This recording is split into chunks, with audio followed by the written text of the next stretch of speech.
నీలో ఐక్యమై ప్రకృతి అందంలో భాగమై జీవిస్తూ ఉన్నాను. నిన్నే నమ్ముకున్నాను. నా కుటుంబం కోసం నేను ఒక గూడు కట్టుకుంటే నీ వైపరీత్యాన్ని ప్రదర్శించి నా గూడును కూల్చేశావు.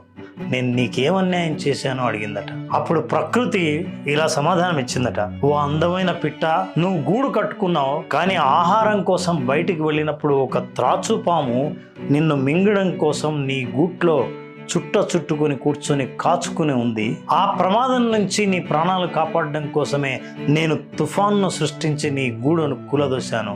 చాలా మందికి కష్టాలు వస్తే కంప్లైంట్ చేయడమే తెలుసు, కానీ ఈ ప్రకృతి మనల్ని ఎన్ని కష్టాల నుంచి కాపాడుతుందో ఊహించనైనా లేదు.